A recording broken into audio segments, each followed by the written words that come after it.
Hi guys, welcome back to my YouTube channel. If you're new here, I post ballet and fitness related videos every single Tuesday, Thursday, and now Sunday. And if you're also new, you may as well hit subscribe.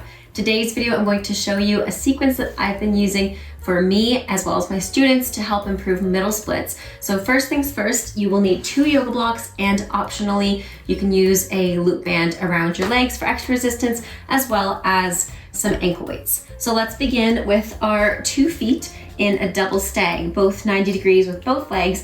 No hands for this. This is for dancers, this sequence. This can be used for anybody, but this is a great series of exercises for ballet dancers, dancers in general. So you're just going to go from one side to the next in your double stag, going from right to left, trying to minimize the movement from your torso so you're really opening up the hips. You can even just stretch it out for a second here. This is more of a warm-up anyways. This isn't part of the sequences. We're just warming up our hips, making sure we're ready to do all of the abduction series that we'll be doing after this. And I know I tend to move forwards when I do this exercise, so if you are moving forwards, totally normal. Totally normal. So just keep going another couple of times. And then let's take our feet together in a butterfly, taking our hands behind us and just actively pressing those knees down, engaging our glutes slightly, opening up our shoulders as well. Nice open chest, tall posture.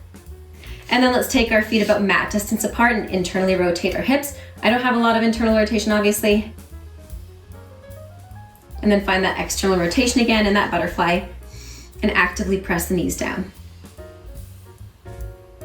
Good. Oh my goodness, that was not, I clearly lost my voice this weekend, so don't mind that little high-pitched squeak. That was really funny. Anyways, the first exercise, you'll need your 2 yoga blocks stacked on top of one another, and I'm going to go on my right elbow. You can go on your left elbow to mirror me, and the bottom knee is going to be bent in front of you, and you're always going to think of lifting that waist. Pointing your toe towards the bottom corner of your mat, you're going to lift it up and over, tapping little rainbows. Again, lifting up that waist. We're going to do 10. And we're going to do 9. Now notice if I flex my foot, my toes are actually facing you guys. 8 rather than facing the ceiling. So we're not working with external rotation yet. 7 and 6 and 5 and 4. And try to lift it up as high as you can without moving your pelvis. 3, stabilizing that pelvis and the hips. 2 and 1. Good, and then we're gonna tap the toes or the ankle on the blocks, and we're gonna lift it up and down. We're gonna hold it and lock it up 10 times. 9, belly button to spine, and 8, and 7, and we do 6, and 5, we do 4, and 3. I know it's tiring. On the outside of the hip, 2, and hold it and lock it, stay up here. 1, flex through the foot and find external rotation. So open up the heel towards the front and bring it back to neutral. Again, external rotation without moving the hips. We do 5 in total, 3 more external rotation. Oh my goodness. This rotation is difficult in this position, but this is your standing leg. Last one. Beautiful. Take both knees stacked on top of one another. You can take them slightly underneath you and stay on your elbow once again. Waist is lifted and we go to clamshell. So we open the knee for 10 and back down. And 9. And we do 8. And this is why I say optional to have the loop band on your thighs. 7. If this is pretty easy for you, you're going to want to put that loop band on the thighs or ankle weights. 5, 4, 3, and 2. And the last one, keeping your hand on your hip, lift your knee, preferably behind your elbow, just like you're in ballet class, you wouldn't put your leg in front of your arm, and tap the toes. And again, lift the knee without changing the waist on the bottom, tapping the toes. We do 3 more. Try to keep that alignment in your spine. Make sure it's nice and straight from the top of your head all the way to your tailbone, and you're making sure your belly button's going towards your spine. Keep going. 2. And the last one, extend the leg to the top without lifting the hip, and you're going to tap the toe down and lift it up, opening up the heel. Again, tap it down and lift the leg up without help from your hand. Good, we do 3 more, so 5 in total. Optional to take the arm in a first position, 2, and the last one. And then you can hold a stretch here. Good, and we'll do the same thing to the second side. So go ahead and put your blocks on the other side. And same thing, you're going to go on the elbow, sitting on your hip, bring your knee slightly forward, and hopefully you have more space than I do.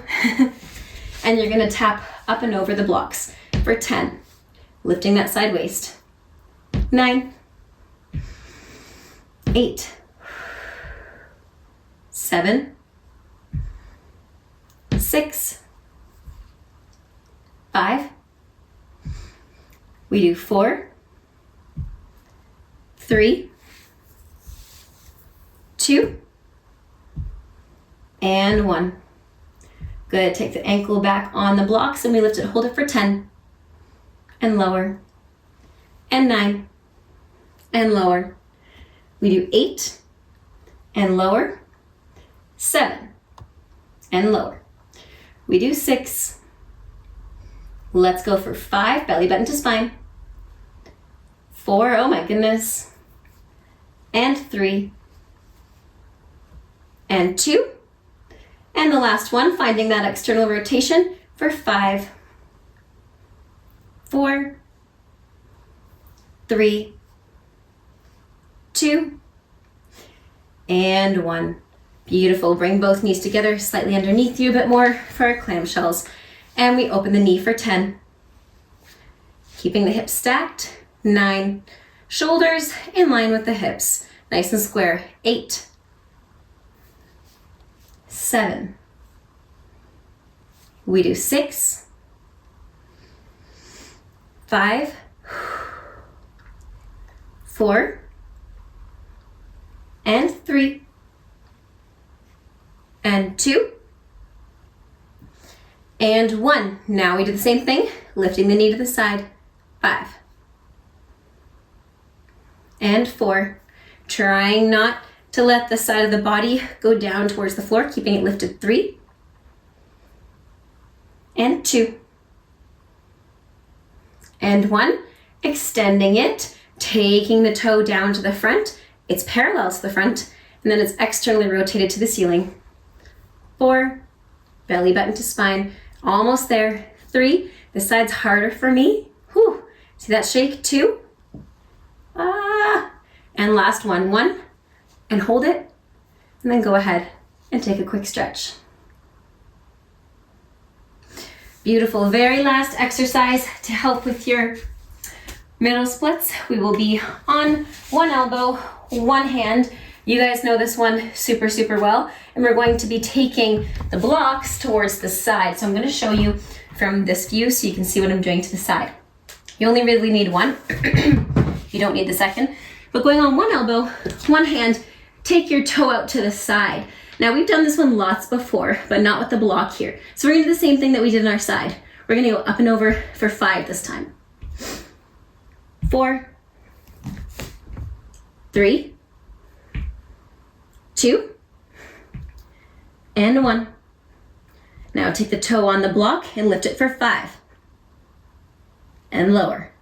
Nice and slow, hold it, lock it. 4. And lower. Again, we have 3, and 2, and 1. And then you can go ahead and slide into a half frog, half middle split here, and just rock forward and back for 5. 4, still squeezing the glutes, engaging the back of the legs. 3, 2, so that the inner thighs can relax into the stretch. 1. And let's do the same thing on the second side. So go ahead, take your block on the other side. I know it's kind of a funny angle, but I just want to show you what I'm doing with the block. But now that you know, I'll face the same way. It's easier for me so I don't hit the closet. So one hand, one elbow, toe to the side. We go up and over the block, making sure to engage our core. Let's go for 5, 4, a little too far, 3, 2, and 1. Taking the toe on, we hold it, lock it for 5, and we go 4, and we do 3, 2, and 1, and then let's slide out to a half frog, half middle, and you can rock forward and back. Amazing. Thank you guys so much for joining me for this workout. I'm going to go fully into my middles. I feel nice and warm now from that. If you want, you can stay here and we'll go into a straddle and a middle, but that's the end of the sequences. Feel free to repeat all the sequences once again if you don't feel like that was long enough for you and you want to strengthen a little bit extra. But if not, stay here with me and we'll go from a straddle and rock forwards to a middle. And just keep tucking under and rocking forwards. So you're just going from a straddle to a middle. And last time from a straddle. And then when you roll to your middle, you can relax. Optional to have blocks underneath your pelvis as well, or underneath your chest, if you're not quite flat yet. But honestly, I was never flat in my middles. And since I've been training like this, I have been able to be completely, 99% of the time, flat in my middles. And it just takes practice, consistency, and it's going to be different for everybody. Everybody's flexibility and strength journey is going to be so vastly different, so never compare yourself to anybody else. Thanks again for hanging out with me and stretching and strengthening with me. So I'll see you guys next time. Have a great rest of your day. Stay safe, happy dancing, and bye now. I want you to your face, and I know